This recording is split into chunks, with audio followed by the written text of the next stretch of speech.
Good evening. This is Chaplain Ian Perry from the Missions of Love. We are starting a school of aquaponics. This part that we're showing today is how to make a biofilter. A biofilter is very important in an aquaponics system if you're going to have a lot of fish in your system. Normally on a continuous flow you would not need a biofilter because you have a set amount of fish and the system cleans itself. But if you're going to have a large amount of fish versus a large amount of plants, it's good to have a biofilter to get some of the concentrated stuff that's in the water out. But it can be very expensive if you buy one, and we're going to show you how to make one inexpensively. Typically a biofilter can cost upwards of several $100s or even more. We're going to show you how to make it for only $8, and that's here in St. Cloud, Florida. The prices will be dependent upon where you're from. But let me show you what you're going to need. First thing you're going to need is media material. We're using screen material like you would find in your windows of your house. You can use plastic. You could buy a whole bunch of plastics and use it, sponges or anything. But for today, for simplicity and cost purposes, we're only going to use some screen material. You're going to need scissors. You're going to need a kitchen faucet sprayer holder. This is what you would find in the sink. You would have your sprayer would be in there and you would spray your dishes and put it in here. It's very inexpensive. You only need 2 of them. So we got 2. You need a screwdriver, 10 sheet metal screws. Any size will do. Just don't get the smallest. You don't need the largest. I recommend getting galvanized because you don't want them to rust. Also, you're going to need an air pump. You can get an air pump at any plant store, pets food store, Walmart. Find a used one. You could probably find one in Craigslist or somewhere. Of course, what comes with the thing is the air stone. I'll explain why you need that. And then you have here just a typical tub. This is an 18-gallon tub. They do sell them at 10 gallons. They cost about the same, which is about $5 to $6 for this tub. This is the actual filter. Last 2 things you're going to need is, got this. This holds 2-liter bottles. Got this free. Get it from your Publix. Just ask them for a holder or go near the trash bin if they're throwing one away. You get that. This here is a filter for an air conditioner. We're just going to put a second filter there for the media. You don't really need it, but we're just going to do that. And this is very inexpensive. Water flows through it. If you do use anything, make sure it's free of chemicals. It's imperative because you will kill the fish. This is all you need to have a biofilter. Now I'm going to go here and explain how to make it from step by step. And I'm going to make it in front of you. I'm just not going to show you one and that's running, and then you're going to have to decide yourself how to make it. The first thing we do here is we know that we're going to have to screw down the top. So I'm going to put that aside for later. First thing I'm going to do is, if you look here, I've got 2 holes that I already pre-drilled. When you find the device, whatever you use to go through the holes, it should look like this. See, I can get through here. It has a clamp on the other side. As you can see here, it gets closer, and the plastic is between, and it closes it and clamps it here so no water will get through. If you want to put a little bit extra sealant, you can put some silicone in there, but it's not really necessary. When I was in Haiti, they didn't sometimes use things like this, so you're going to have to improvise to do it the cheapest way you can. Now what I did here is I drilled 2 holes. I placed that in.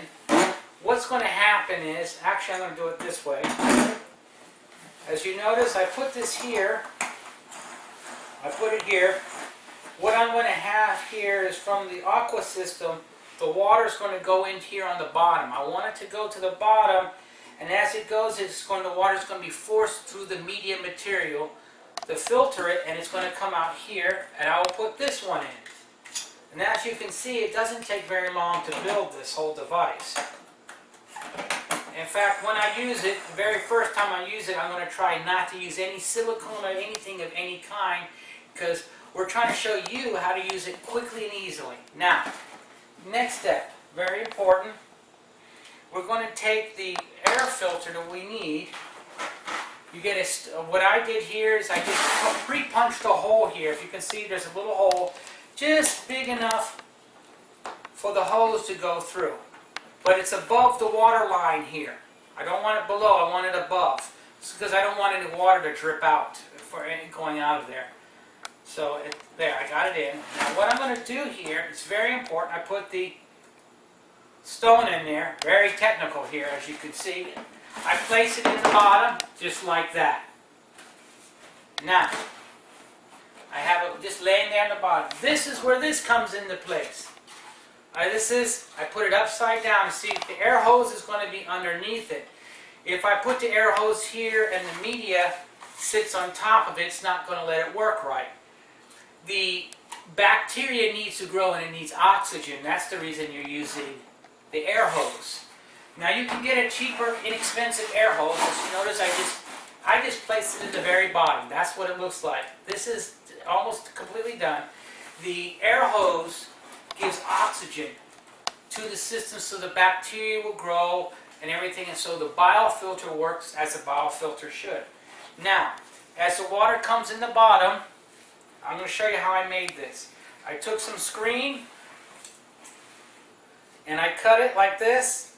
There's no set length, it's how much you want it. And I'm going to make it into a knot. Just a little knot like this. You don't want it drum tight like that because you want all the surface area you have to be visible. So let's undo this one. I made it a little too tight to show you. When you do it, just do it nice and loose. And then you fill it in. And you fill it to pretty close to the top. I pre-made these so we don't have to sit here and do that. Let me show you. As I fill it in, this is so simple. You just put it in here. You can push it down a little bit. There we are. And I will show you what it looks like when it's full. As you notice, this is what it looks like. Very simple. Now, if you want to use the green scrubby pad that I showed you, I would put this like this. Okay, water can still flow through it. As you notice, make sure this is not occluded or closed like that. You want it underneath it. So what I did here, to make it simple, it breathes, so it's like a two-stage filter. Notice it's like that, no chemicals. Water's going to be forced through it, come to the top. Now, notice this hose here hooks to the water pump. Now, I do recommend this. When you do make this in such a way that you doesn't use a lot of power. And the thing that I do recommend is solar energy. This whole system here uses very few watts. You can use a solar cell, so you're not using any electricity wherever in the world you may be. Next, the top. I put the top on, but as you notice, the water's going to go in here and come out here. If I don't secure the top, what's the first thing that's going to happen when I fill it with water? It's going to pop up, water's going to be everywhere. So what we did, we took the screws like this. We have a hex screwdriver. You can use a regular screwdriver, whatever size screw. I do recommend a screw about this size here. The package says this was a number 10 5x8 screw. You don't have to stick to a certain number screw. I do recommend putting, as you see right here, I'm just going to do this. You just put in a hole. If you look closely, we put a screw here beside the handles, right here. And I did these other two here. Now, if for some reason the hole will get messed up because it is a sheet screw, you can definitely put it in front of you when you do it. You can make the holes in a different spot if you need to, so you don't have to go buy another container and start all over. There we are.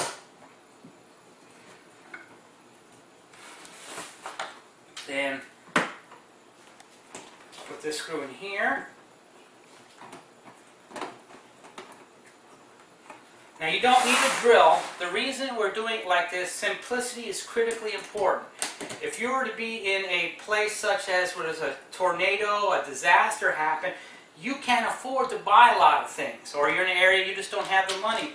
So I recommend using this. Now, what's the great thing about this, you can clean it easily by taking the screws out, and of course you would use the water on any plants that you have to fertilize them in the house, flowers or whatever. It's good. It's not like a hydroponic system where the water you're getting rid of it is now what they call a, how would you say, it's not a thing. EPA needs to check it because it's bad for the ground because it's got a lot of chemicals and stuff in it.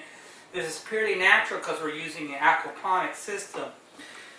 And you will be seeing that we're going to be teaching you a two-step system that you can use this. Simplicity. Again, we're showing you because we want you to know that it's a free thing that we're showing you to do, step by step. You can modify this, make it better, worse. This is just simple. You don't want to spend a whole lot of money because if you don't have it, you can't. And this is how it works. This is a complete system. This is all it is for a biofilter. $8 and you have it. Now I look forward to seeing you. If you have any other questions, feel free to call, write me at ki4ngz@yahoo.com. You can look at our YouTube site. We have a lot of pictures and questions. Feel free to email me or leave a comment, and we'll help you in any way we can. This is Missions of Love, School of Aquaponics, and I mean, you have a good time growing something.